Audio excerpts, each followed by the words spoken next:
For printing, we're going to need several materials. First, we're going to need a towel and our pieces of printing paper. We're going to need these so that way we can soak our paper. We'll also need a spray bottle of water. You can soak your paper under a sink really quickly and then put them in the towel as well. For the printing, we'll need our registration sheet for our print. We'll need the plate itself that's been inked. I'm going to show you two different ways to print. First with a caster wheel, which I will put a link to a recommended wheel in an email for you. And then also a spoon. I prefer the wooden spoon over a metal spoon for this. And then lastly, we're going to need a piece of parchment paper or tissue paper, wax paper, anything to serve as a buffer between our printing paper and the printing mechanism while we're working. So to start, I want to just spray our pieces of paper and then have them sitting in the towel so that way they're ready to go when we can start printing. Again, I'm going to mist both sides pretty liberally. I'm going to do both pieces of paper.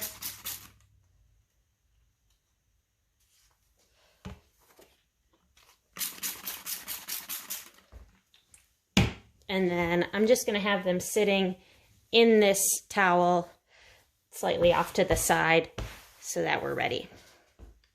Now the first print I'm going to pull right now is going to be with the caster wheel. I will put up another video with the spoon so that you can see both, depending on what you're going to get for your home studio.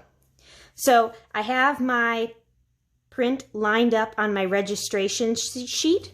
Earlier on, I marked the corners so that I knew where I was going to land my plexiglass plate throughout the process of printing these.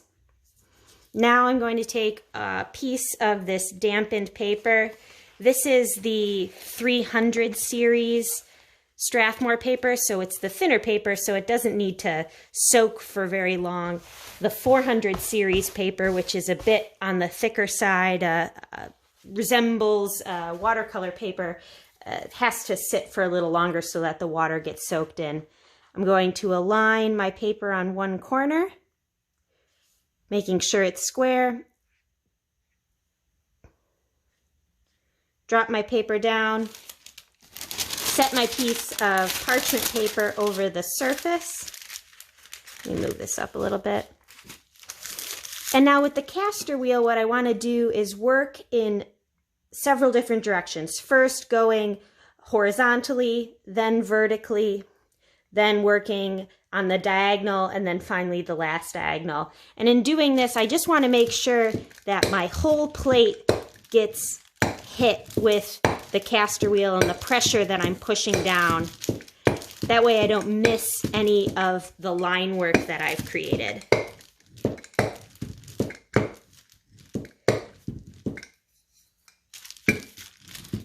And I'm using my hand just to feel where the plate is so that I know I'm reaching from one end fully to the other and not missing any spaces.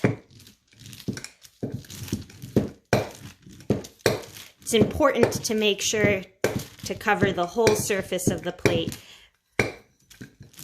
because you don't want to had taken so much time in the inking process and the engraving process just to then miss a corner or a line on your plate at the last minute. Last area.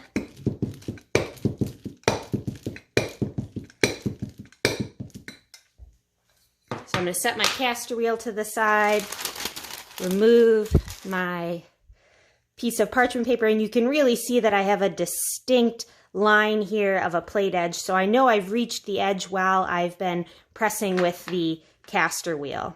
So now I'll lift my print up, remove my plate, and then here we have the final print with the caster wheel. So you can see I have all of my line work complete, and that I was able to remove much of the plate tone on my piece. I do have some errant fingerprints, so I highly recommend using gloves and keeping your hands clean in the process so that you don't have these areas, but you can remove them with an eraser once the time comes.